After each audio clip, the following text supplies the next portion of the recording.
Los gatos que cuidaban la casa respiraba en la quietud de la medianoche. Era un aliento lento y profundo, un murmullo hecho de madera crujiente, del zumbido casi inaudible del frigorífico en la cocina y del paso lejano de un coche solitario sobre el asfalto húmedo. Elena estaba sentada en el borde de la cama de su hijo mayor, Mateo, observándolo dormir. La única luz provenía de una pequeña lámpara con forma de luna que proyectaba un resplandor pálido y lechoso sobre las paredes del cuarto, decoradas con dinosaurios y cohetes espaciales. Mateo dormía con la placidez que solo los niños poseen, una entrega total al mundo de los sueños. Su pecho subía y bajaba en un ritmo sereno, sus labios entreabiertos soltando un suspiro de vez en cuando. Pero incluso en su quietud, Elena sentía una vibración a su alrededor, una energía sutil que lo envolvía como un capullo invisible. Su hijo era diferente, siempre lo había sido. Desde muy pequeño, sus ojos parecían ver más allá de la superficie de las cosas. Veía colores en las personas, formas en el aire, y desde hacía unos meses veía gatos, gatos que nadie más podía ver. Al principio, Elena lo había atribuido a la desbordante imaginación infantil. Era el amigo invisible que muchos niños tienen, solo que en su caso eran dos, un gatito blanco y un gatito negro. Mamá, no pises ahí, está la comida del gato, le decía con una seriedad pasmosa. No te puedes sentar en esa silla. El gatito blanco está durmiendo la siesta. Ella le seguía la corriente con una sonrisa, apartando los pies con cuidado o eligiendo otro asiento. Pero con el tiempo, la insistencia de Mateo y la naturalidad con la que interactuaba con esas presencias invisibles comenzaron a sembrar una semilla de inquietud en el corazón de su madre. No era un juego. Para él eran tan reales como ella, como su hermano pequeño Lucas, como los juguetes esparcidos por el suelo. Esa noche, mientras lo arropaba con cuidado, su mente viajó hacia atrás, a un tiempo en el que ella misma había sentido que el velo entre los mundos se había rasgado, aunque solo fuera por un instante. Fue un recuerdo que había mantenido encerrado bajo llave, cubierto por el polvo de los años y la negación. Pero ahora, las llaves de ese recuerdo parecían estar en las manos inocentes de su hijo. Y la sombra en el espejo tenía 23 años y vivía en un pequeño apartamento cuyo alquiler apenas podía pagar. Las paredes, delgadas como el pel, parecían haber absorbido la tristeza de todos los inquilinos anteriores. Era una época oscura, no solo por la precariedad económica, sino por el peso de una relación que la estaba consumiendo por dentro. Su pareja de entonces era un hombre de encanto superficial y profundidades turbias. Alguien que jugaba con las energías como un niño juega con fuego. Hablaba de tarot, de limpiezas espirituales, de vudú, con una ligereza que a Elena le helaba la sangre. Ella no creía en esas cosas, o al menos se obligaba a no creer. Pero la atmósfera en el apartamento se había vuelto densa, opresiva. El aire olía a incienso quemado y a una desesperanza rancia que se pegaba a la piel. Fue en ese entorno cargado donde lo vio por primera vez. Estaba en el baño, un cubículo estrecho con azulejos amarillentos y un espejo manchado por el tiempo. Se estaba lavando la cara y al levantar la vista, una forma oscura se movió en el límite de su visión periférica, una mancha de un negro profundo, casi como un agujero en la realidad, posada sobre la tapa blanca del inodoro. Fue un destello, un parpadeo. Su corazón dio un vuelco doloroso en su pecho. Se giró bruscamente, con el agua goteando de su rostro y el pulso martillando en sus sienes. No había nada, solo la tapa del váter, vacía y fría bajo la luz fluorescente del techo. Trató de convencerse de que había sido el estrés, una sombra, un juego de su mente agotada. Pero el sentimiento de haber sido observada no la abandonó en días. Un frío inexplicable se instaló en la nuca, una sensación de alerta constante, como si algo la estuviera acechando desde un plano que no podía percibir del todo. La segunda vez fue peor, mucho peor. Estaba en su habitación, intentando leer para distraer su mente de la ansiedad que la corroía. La habitación estaba en penumbra, iluminada únicamente por la lámpara de su mesita de noche. Frente a ella, en la puerta del armario, había un espejo de cuerpo entero. Mientras pasaba una página, sus ojos se desviaron hacia el reflejo, y allí estaba. En el mundo reflejado, sentada a los pies de su cama, había una silueta felina. Era negra, de un negro tan absoluto que no reflejaba la luz. No podía distinguir sus ojos ni sus facciones, solo su forma inconfundible. Las orejas puntiagudas, la curva elegante de su lomo, la cola enroscada. La imagen era nítida, sólida. Elena sintió que el aire se le escapaba de los pulmones. El libro cayó de sus manos con un ruido sordo sobre la alfombra. Paralizada por el pánico, no se atrevía a moverse. Sus ojos estaban fijos en el espejo, en esa aparición imposible. Luego, con un esfuerzo sobrehumano, bajó la mirada hacia la realidad, hacia los pies de su propia cama. Vacío, no había nada. El espacio donde debería haber estado el gato estaba completamente desierto. Volvió a mirar al espejo, con el corazón desbocado. El reflejo también estaba vacío. La silueta se había desvanecido.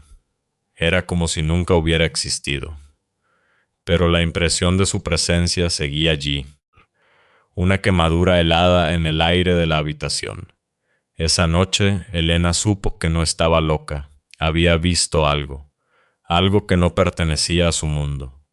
Algo que, a pesar del miedo primario que le provocaba, le transmitió una extraña sensación de advertencia, como si le estuvieras diciendo: huye de aquí, algo va mal. Poco tiempo después, reunió el valor para terminar aquella relación tóxica y abandonar el apartamento. Nunca volvió a ver al gato negro. Hasta ahora, hasta que su esencia parecía haber reaparecido en las historias de su hijo. 2. La investigación en la penumbra. La preocupación de una madre es una fuerza poderosa. Puede convertir la duda en certeza y el miedo en acción. Elena decidió que no podía seguir ignorando lo que sucedía. Necesitaba respuestas, no por ella, sino por Mateo. Cuando los niños se dormían, su jornada no terminaba. La casa se sumía en el silencio y ella se sentaba frente a su ordenador portátil en la mesa del comedor. La luz azulada de la pantalla era su única compañera.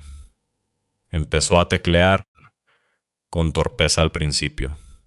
Niños amigos imaginarios gatos. Mi hijo ve un gato que no existe. Los resultados eran predecibles. Artículos de psicología, foros de padres preocupados, explicaciones racionales sobre el desarrollo infantil, pero nada de eso encajaba con la absoluta convicción de Mateo.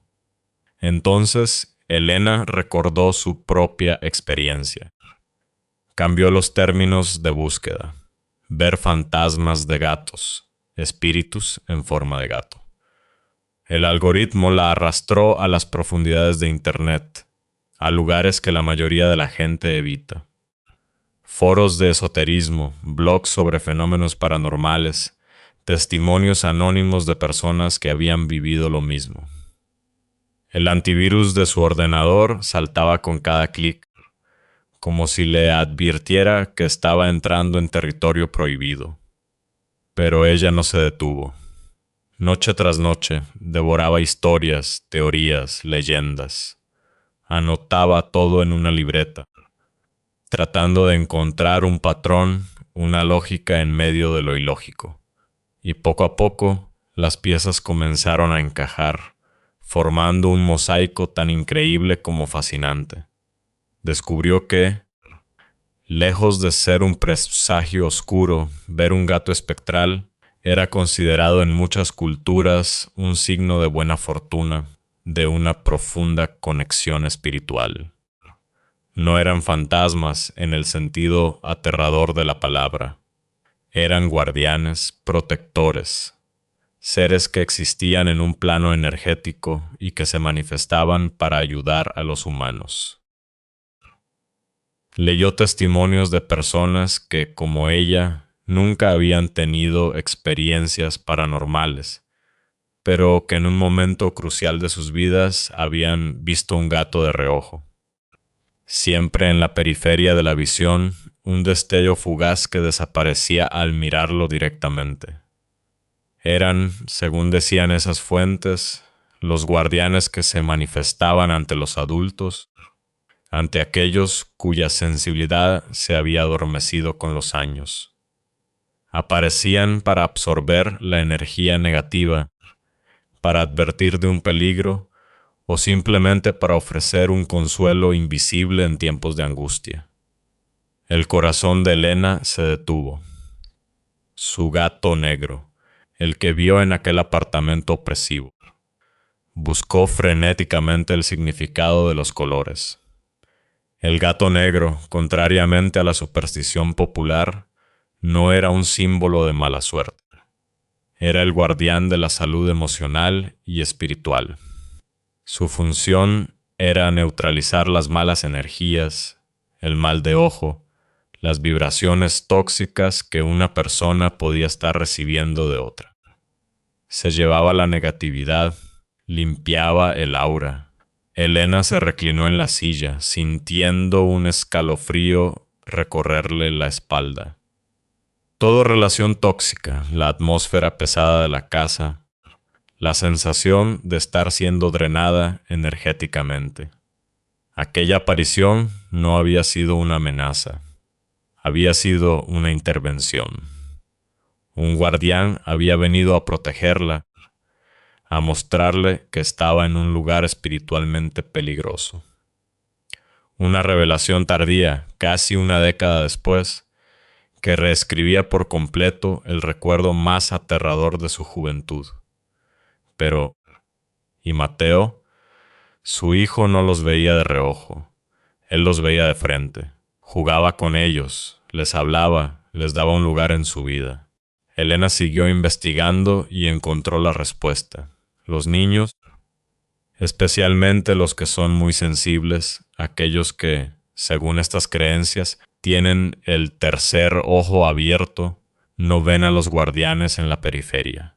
Los ven con total claridad. Su inocencia y su falta de cinismo les permiten percibir lo que los adultos ya no pueden, y el gato blanco que Mateo veía tan a menudo. El gato blanco era el portador de la buena fortuna, de la abundancia material y espiritual. Era el protector contra la envidia, el que acompañaba en los momentos de crecimiento y éxito. Alejaba las energías negativas que otros pudieran proyectar, consciente o inconscientemente, sobre una persona que está prosperando. Elena miró por la ventana hacia el jardín oscuro. Mateo era un niño dulce y brillante, pero también vulnerable.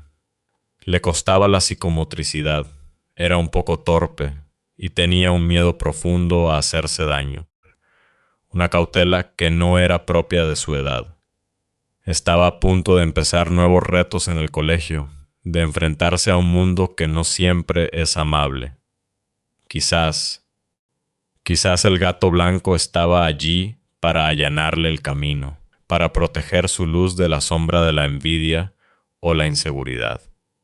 Finalmente, en lo más profundo de un foro casi abandonado, encontró la pieza clave. Un texto antiguo hablaba de un tipo especial de guardián felino, uno que se manifestaba ante los niños en dos colores, blanco y negro. A veces aparecía como un gato blanco, a veces como uno negro, a veces incluso con manchas de ambos. Era el ángel de la travesura, el protector por excelencia de los más pequeños y vulnerables. Era el amigo invisible que no era invisible, el compañero que los protegía de los peligros físicos y espirituales durante su desarrollo. Elena cerró el portátil. El silencio de la casa ya no se sentía vacío, sino lleno de una presencia benévola. Ya no tenía miedo. Sentía un asombro profundo y una gratitud inmensa. Su hijo no estaba solo. Nunca lo había estado. 3.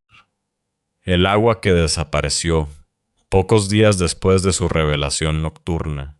La realidad le ofreció una prueba tangible, un evento tan inexplicable que habría aterrorizado a la antigua Elena, pero que ahora llenaba de asombro a la nueva.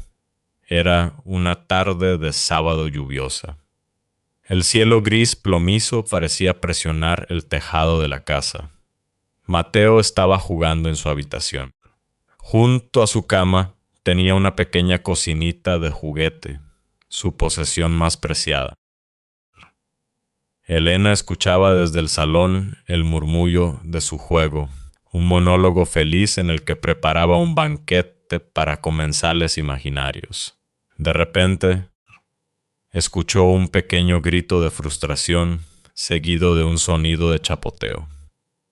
Entró en la habitación y encontró a Mateo de pie junto a un charco de agua considerable en el suelo de madera. En su mano sostenía un tarrito de plástico vacío. «Mateo, te he dicho que no juegues con agua de verdad», dijo Elena, con un suspiro que mezclaba cansancio y cariño. «Mira el lío que has montado». «Es para el gatito», dijo él, con el ceño fruncido. Tenía sed. Elena negó con la cabeza y cogió el tarrito de sus manos. El charco era bastante grande. El agua ya empezaba a filtrarse entre las juntas del parqué. «Quédate aquí, no te muevas». «Voy a por el mocho», le indicó. Dejó el tarrito sobre la cómoda y salió de la habitación.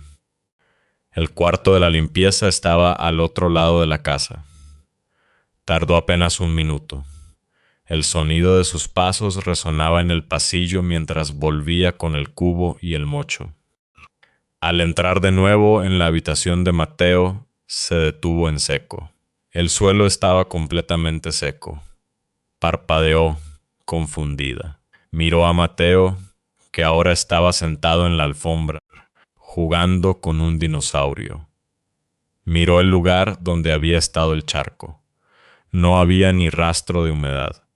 La madera estaba impecable, como si nunca se hubiera derramado una sola gota. ¿Qué ha pasado?», tartamudeó Elena. Su mente racional buscaba una explicación. ¿Lo había secado él? Empezó a buscar frenéticamente. Palpó el cojín que había cerca, los peluches, la esquina de la alfombra. Todo estaba seco. Un niño pequeño, intentando limpiar un charco así, solo habría conseguido esparcir más el agua, empapar algo, dejar un rastro evidente. Pero allí no había nada. Era físicamente imposible. Se arrodilló frente a su hijo. Su voz era apenas un susurro. «Mateo, ¿dónde está el agua?». El niño levantó la vista de su juguete.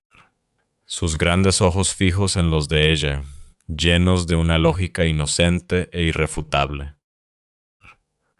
«Te lo he dicho, mamá», dijo con total naturalidad. El gatito tenía mucha sed. Se la ha bebido toda. Elena se quedó allí, arrodillada en el suelo seco, mientras el eco de las palabras de su hijo resonaba en el silencio de la habitación. Sintió un vértigo, como si el suelo bajo sus pies hubiera dejado de ser sólido.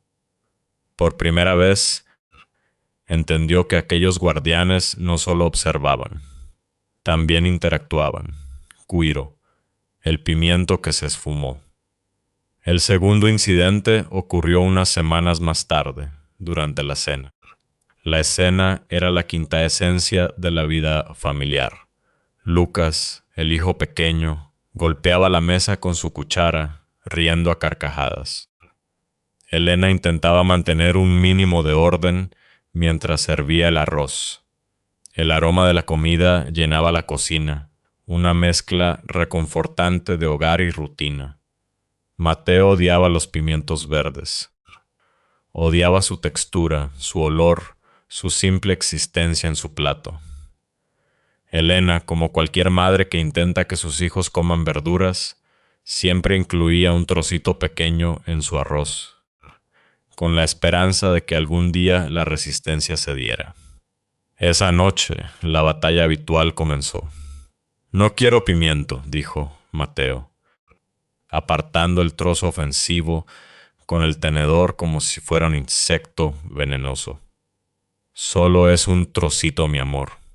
«Pruébalo, te hará fuerte», respondió Elena, usando el argumento universal de las madres. «No me gusta, no y no».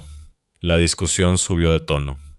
Mateo fruncía el ceño al borde de las lágrimas.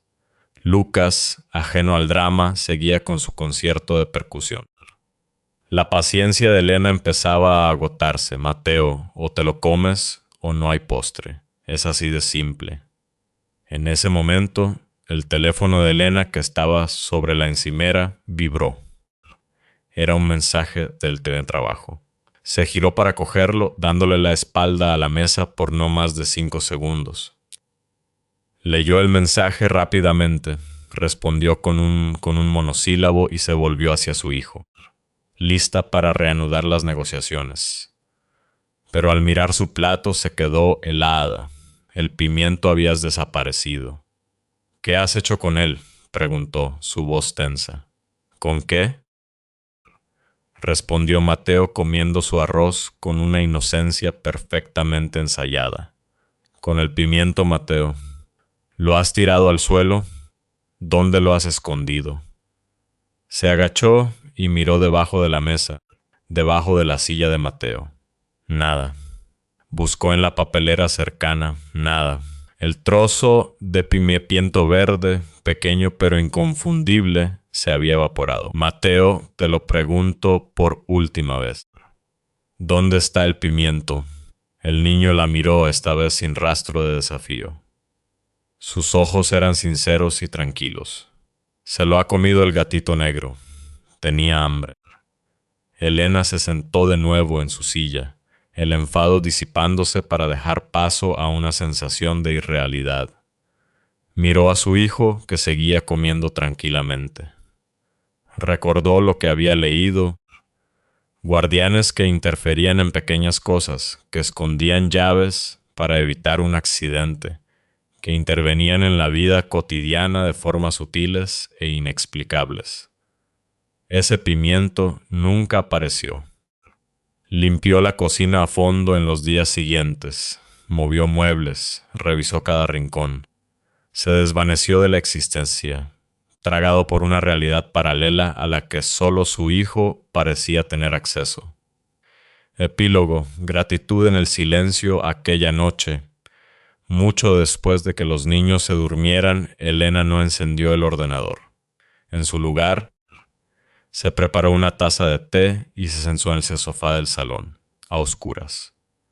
La casa volvía a respirar con su ritmo pausado, pero ahora, para ella, ese sonido tenía un nuevo significado. No era el crujido de una casa vacía, sino el movimiento de presencias invisibles, de guardianes silenciosos que velaban por su familia. Ya no había miedo, solo una profunda paz. La lógica y la razón, los pilares sobre los que había construido su mundo, se habían tambaleado, dejando espacio para algo más grande. El misterio, la fe, la aceptación de que hay más cosas en el cielo y en la tierra de las que puede soñar nuestra filosofía. Se levantó y caminó descalza por el pasillo hasta la habitación de Mateo. Se asomó por la puerta entreabierta. La lamparita de luna seguía encendida, bañando la estancia en su luz etérea. Mateo estaba sentado en la cama, aunque debería estar dormido. Murmuraba en voz baja hacia un rincón vacío de la habitación. Le estaba contando algo sobre su día en el colegio, con gestos y pausas, como si esperara una respuesta que solo él podía oír. La antigua Elena se habría aterrorizado. Habría encendido la luz, lo habría interrumpido. Habría buscado una explicación lógica para calmar su propio pánico. Pero la nueva Elena se quedó quieta en el umbral, con una sonrisa en los labios. Observó la escena durante un largo rato, sintiendo cómo su corazón se inundaba de un amor y una gratitud tan inmensos que casi dolían. Su hijo no estaba hablando solo. Estaba conversando con sus ángeles de la guarda. Sus guardianes felinos. Sin hacer ruido, cerró la puerta suavemente. Antes de volver al salón, se detuvo en medio del pasillo oscuro y silencioso. Miró hacia el vacío y, en un susurro apenas audible, dijo 2 palabras al aire cargado de magia. Gracias por cuidarlo. Y en la quietud de la noche le pareció sentir, por un brevísimo instante, el roce suave e inmaterial de una cola de gato contra su tobillo.